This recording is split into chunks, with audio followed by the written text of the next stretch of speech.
خوش نصیب ہیں وہ والدین ماں باپ جن کی اولاد ان کے دنیا کے جانے کے بعد بھی ان کو یاد کرتی ہے، ان کے جانے کے بعد ان کے لیے ایصال ثواب کی محفلیں سجاتے ہیں، قرآن پاک یعنی ختم قرآن پاک پڑھواتے ہیں اور ان کے لیے دعائے مغفرت کرتے ہیں۔ اور خوش نصیب ہے وہ اولاد جن کے والدین اپنی اولاد کو سیدھے راستے پر چلا گئی، اللہ اور اس کے رسول کی محبت سکھا گئی۔ تو دوستو یقیناً آج ہمارا جو موضوع ہے وہ والدین کی فضیلت کے متعلق کچھ نہ کچھ آپ کو بتائیں گے۔ تو اللہ تعالیٰ نے قرآن مجید فرقان حمید اپنی لا ریب تے بے عیب کتاب دے اندر ارشاد فرمائے، زندگی گزارن دا ایک طریقہ دسائے، وَإِذْ أَخَذْنَا مِيثَاقَ بَنِي إِسْرَائِيلَ لَا تَعْبُدُونَ إِلَّا اللَّهَ، جب ہم نے وعدہ لیا بنی اسرائیل سے، جب ہم نے وعدہ لیا تھا، ایک پختہ عہد لیا تھا، کن لوگوں سے؟ بنی اسرائیل سے، یعنی جو موسیٰ علیہ السلام کے ماننے والے تھے، عیسیٰ علیہ السلام کے ماننے والے تھے، حضرت یعقوب علیہ السلام کی اولاد سے تھے۔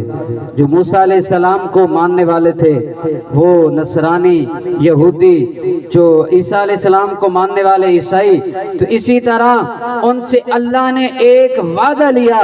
وہ وعدہ کیا ہے؟ اللہ نے فرمایا صرف میری عبادت کرنی ہے، صرف میری عبادت کرنی ہے، میرے علاوہ کسی کی عبادت نہیں کرنی، نہ ہی کسی کی عبادت کرنے کی گنجائش ہے۔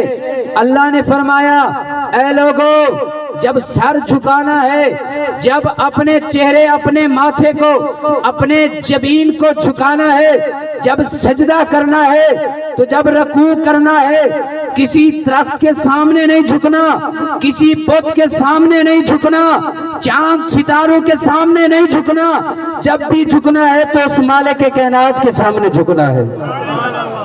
جب بھی سجدہ کرنا ہے تو اللہ کو کرنا ہے، اللہ کے علاوہ کسی کو سجدہ نہیں کریں گے۔ تو دوستو نبی کریم صلی اللہ علیہ وسلم آپ نے آخری خطبہ یہ ارشاد فرمایا، حجۃ الوداع کے موقع پر آپ نے فرمایا مجھے میری امت کے شرک میں پڑ جانے کا خوف نہیں ہے، بلکہ ایک خوف ہے کہ مجھے اس بات کا ڈر ہے کہ میری امت دنیا سے دل لگا بیٹھے گی، میری امت دنیا سے دل لگا بیٹھے گی، دنیا سے محبت کرے گی، آخرت کو بھول جائے گی، سارا کچھ دنیا کو سمجھے گی۔ آج یہی حالت ہمارے سامنے ہے، آج یہی حالت ہمارے سامنے ہے۔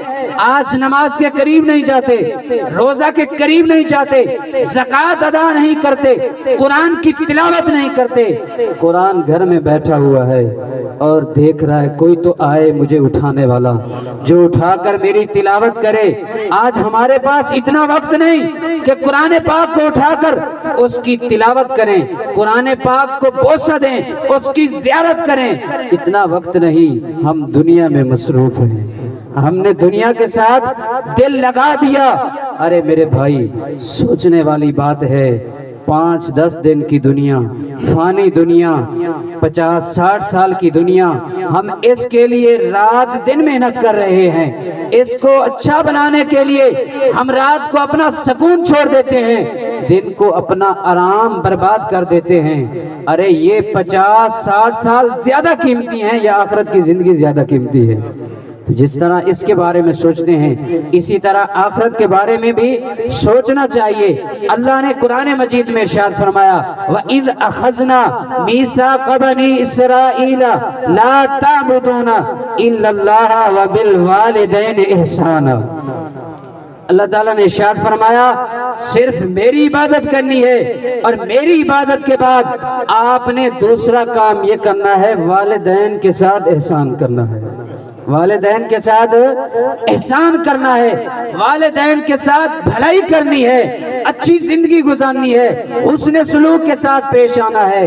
بلکہ اللہ نے قرآن مجید 15 سپارے کے اندر ارشاد فرمایا اُفِّیُّ وَلَا تَنْهَرْهُمَا، ان کو اف تک بھی نہیں کہنا، ان کو اف تک بھی نہیں کہنا۔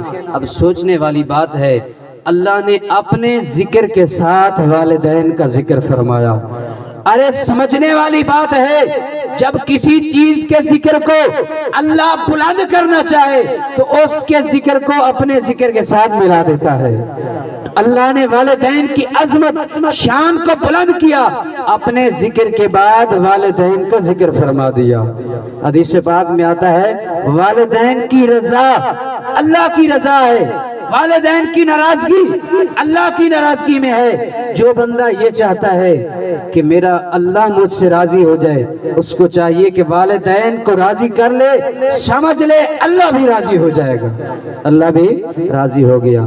تو دوستو، حضرت سعد بن ابی وقاص رضی اللہ تعالی عنہ میرے حضور کے صحابی، میرے حضور کے شاگرد، میرے حضور کے غلام، جنہوں نے ساری زندگی حضور کے قدموں میں گزار دی، حضور سے محبت کرتے تھے، حضور کی باتوں کو سنتے تھے۔